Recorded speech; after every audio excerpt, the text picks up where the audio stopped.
రంగారెడ్డి జిల్లా గండిపేటలో ఆహ్లాదకరమైన వాతావరణంలో ప్రకృతి నడియాడిన చారిత్రకమైన స్థలంలో శ్రీ పద్మావతి గోదా సమేత శ్రీ ప్రసన్న వెంకటేశ్వర స్వామి దేవస్థానం నిర్మించడం ఎంతో విశేషమైందని ఆలయ ప్రధాన ఆచార్యులు వెంకట శర్మ తెలియజేశారు. తిరుమల తరహాలో ఇక్కడ శ్రీ వెంకటేశ్వర స్వామి పూజలు అందుకోనున్నారని అన్నారు. సమీప భవిష్యత్తులోని శ్రీ పద్మావతి గోదా సమేత శ్రీ ప్రసన్న వెంకటేశ్వర స్వామి దేవస్థానం అత్యంత ప్రాచుర్యం పొందుతుందని, ఇక్కడ స్థల వాతావరణ ప్రకృతి మహత్యం విశేషం అలాంటిది అని వెంకట శర్మ పేర్కొన్నారు. ఆలయ కమిటీ కార్యదర్శి సుధాకర్ గారి ఆలోచనలు, ఆలయ ప్రధాన ఆచార్యులు సలహా సూచనలు, ఆధార్ కమిటీ చైర్మన్ కంచర్ల ప్రశాంత్ రెడ్డి గారితో సంప్రదింపుల నేపథ్యంలో శ్రీ వెంకటేశ్వర ఆలయాన్ని నిర్మించాలని సంకల్పం ప్రారంభమైందని తెలిపారు. అనంతరం దాతలు మరియు భక్తుల సహకారంతో కమిటీ ఆధ్వర్యంలో ఆలయ నిర్మాణం దిగ్విజయంగా పూర్తి చేసుకోవడం జరిగిందని వారు వెల్లడించారు. గండిపేటలోని శ్రీ పద్మావతి గోదా సమేత ప్రసన్న వెంకటేశ్వర స్వామి దేవస్థానంకు అనేక ప్రత్యేకతలు ఉన్నాయని, అదేవిధంగా ఫిబ్రవరి 26వ తేదీన దశమి ఉదయం 11:42 మృగశిర నక్షత్రం, వృషభ లగ్నం, పుష్కరం సోముహూర్తంతో శ్రీ ప్రసన్న వెంకటేశ్వర స్వామి దివ్య విగ్రహ యంత్ర ప్రతిష్ట మహోత్సవం జరుగుతుందని చెప్పారు. సమస్త భక్తజన కోటి అపురూపమైన ఈ ప్రతిష్ట కార్యక్రమాన్ని పెద్ద సంఖ్యలో విచ్చేసి స్వామివారి కృపకు పాత్రలు కాగలరని ఆలయ ప్రధాన ఆచార్యులు ఎన్ వెంకట శర్మ గారు పేర్కొనడం జరిగింది. రంగారెడ్డి జిల్లా గండిపేటలో శ్రీ పద్మావతి గోదా సమేత శ్రీ ప్రసన్న వెంకటేశ్వర స్వామి దేవస్థానంలో విగ్రహ ప్రతిష్ట కార్యక్రమాలు అంగరంగ వైభవంగా జరుగుతున్నాయి. ప్రత్యేకించి ఫిబ్రవరి 21వ తేదీ నుంచి ఫిబ్రవరి 26వ తేదీ వరకు ఈ కార్యక్రమాలు నిర్విఘ్నంగా కొనసాగుతున్నాయి. స్వస్తి శ్రీ విశ్వావసనామ సంవత్సర ఉత్తరాయణం శేషి ఋతువు పాల్గొన మాసం శుక్ల చతుర్థి ఆదివారం సరేగు ఫిబ్రవరి 21వ తేదీ నుంచి మొదలుకొని ఫిబ్రవరి 26వ తేదీ దశమి ఉదయం 11:42 మృగ శిరా నక్షత్ర, వృషభ లగ్న, పుష్కరాంశ సుముహూర్తంన శ్రీ ప్రసన్న వెంకటేశ్వర స్వామి విగ్రహ యంత్ర ప్రతిష్ట మహోత్సవం జరిగే విధంగా ఇప్పటికే రూపకల్పన చేయడం జరిగింది. ఈ నేపథ్యంలోనే వరుసగా 4వ రోజు కూడా ప్రతిష్టాపన కార్యక్రమంలో భాగంగా పెద్ద ఎత్తున హోమం వంటి కార్యక్రమాలు నిర్వహించారు. దీనికి సంబంధించి పెద్దలు అనేక మంది హోమంలో పాల్గొన్నారు.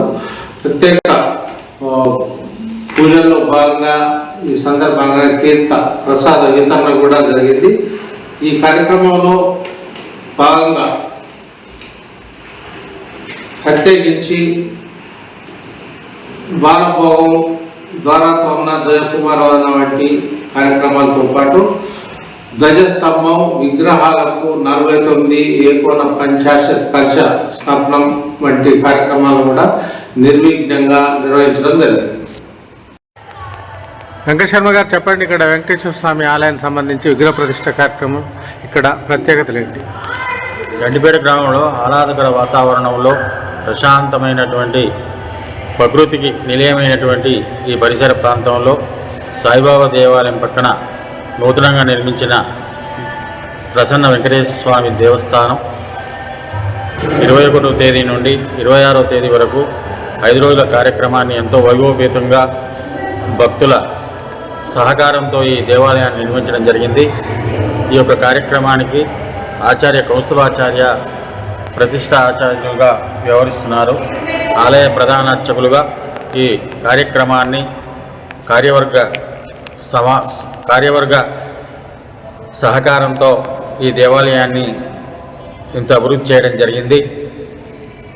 26వ తేదీ ఉదయం 11:42 శ్రీ ప్రసన్న వెంకటేశ్వర స్వామి యంత్ర విగ్రహ ప్రతిష్టాపన మహోత్సవ కార్యక్రమం భక్తుల కోలాహలం మధ్య ఎంతో వైభవంగా ప్రతిష్టా కార్యక్రమం నిర్వహించడం జరుగుతుంది. కావున భక్తులందరూ స్వామివారిని వీక్షించి వారి తీర్థప్రసాదం స్వీకరించి ఆ స్వామివారి ఆశీస్సులు పొందవలసిందిగా కోరుచున్నాము. అంటే ముఖ్యంగా ఒక ప్రధాన అర్చకులుగా మీరు ఇక్కడ ఏమేమి పూజలు జరిగే అవకాశం ఉంది రెగ్యులర్గా ఇక్కడ? అంటే ప్రతిష్టా కార్యక్రమం జరిగిన తర్వాత శుక్రవారం అభిషేకమా, మాసోత్సవ, వార్షికోత్సవ, సంవత్సర బ్రహ్మోత్సవాల కార్యక్రమం నిర్వహించాలనే కార్యక్రమంలో భాగంగా కార్యవర్గం ఆలోచిస్తుంది.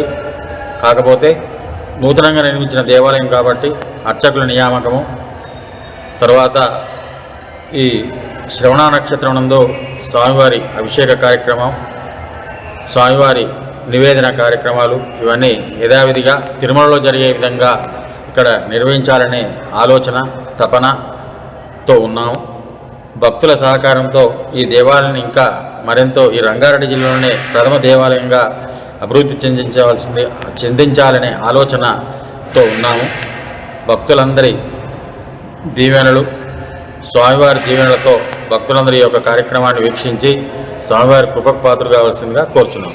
అంటే ఈ ఆలయ ఒక ముఖ్యంగా సాయిబాబా టెంపుల్ ప్రధాన అర్చకులుగా, వెంకటేశ్వర స్వామి ప్రధాన అర్చకులుగా, అంటే ముఖ్యంగా మీరు ఈ స్థల పురాణాన్ని మనం ఎట్లా విశ్లేషించుకోవచ్చు? గత 20 సంవత్సరాల క్రితం షిరిడి సాయిబాబా దేవాలయానికి 2002లో బాబాగారి విగ్రహ ప్రతిష్టాపన జరిగింది. తదుపరి 8 సంవత్సరముల తరువాత ఓంకారేశ్వర రాజరాజేశ్వరి దేవాలయాన్ని కూడా ఒక భక్తుని ద్వారానే ఆ దేవాలయాన్ని నిర్మించడం జరిగింది. శివరాత్రి, కార్తీక మాసం, శ్రావణ మాసం, దసరా, చండీ హోమ కార్యక్రమాలు కూడా ఎంతో వైభవపేతంగా గత 8 సంవత్సరాలు కూడా కార్యవర్గం నిర్వహిస్తుంది. ఆ తదుపరి కార్యదర్శి గారి ఆలోచన, ప్రధాన అర్చకుల అభిప్రాయం,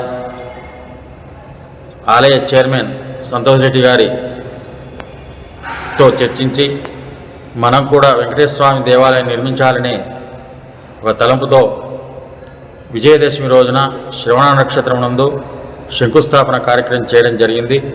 ఆ తదుపరి భక్తుల సహకారంతో దేవాలయాన్ని దినదినాభివృద్ధిగా ఈరోజు మనం ప్రతిష్టాపన మహోత్సవ కార్యక్రమం నిర్వహించుకోవడానికి ఈ తేదీ కార్యక్రమాలు ఎంతో ఘనంగా నిర్వహించడం జరుగుతుంది.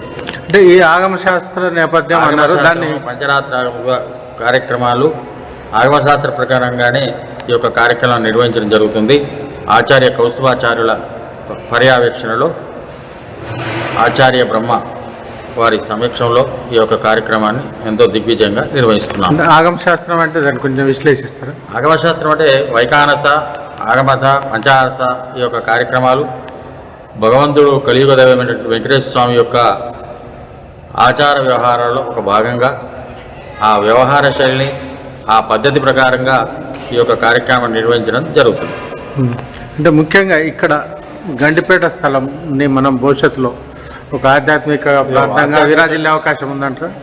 తప్పకుండా ఈ యొక్క దేవాలయం దినదిన ప్రవర్తమానంగా అభివృద్ధి చెందుతూ భక్తుల తాకిడి ఎంతో ఉంటుందని, స్వామివారి ఆశీస్సులు కూడా వారిపై ఎల్లప్పుడూ ఉండాలని మనస్ఫూర్తిగా కోరుతున్నాను. అంటే ముఖ్యంగా ఈ వెంకటేశ్వర స్వామికి సంబంధించి నిత్యం ఈ భక్తుల మదిలో ఏదన్నా ఒక శ్లోకం. కాంతాయ కళ్యాణ గుణైకదామునే నావచ్చునాద ప్రతిమ ప్రభాయ నారాయణాయ కిల కారణాయ సత్కారణాయ విదతాయ నమో నమస్తే. కాంతాయ కార్తిదేవ మంగళం మసూధనా మంగళం కౌసేంద్రాయ సార్వభౌమాయ మంగళం. ఓం నమో వెంకటేశాయ. ధన్యవాదాలు పూజారి గారు. స్వామివారి ఆశీస్సులు ఉండాలని కోరుతూ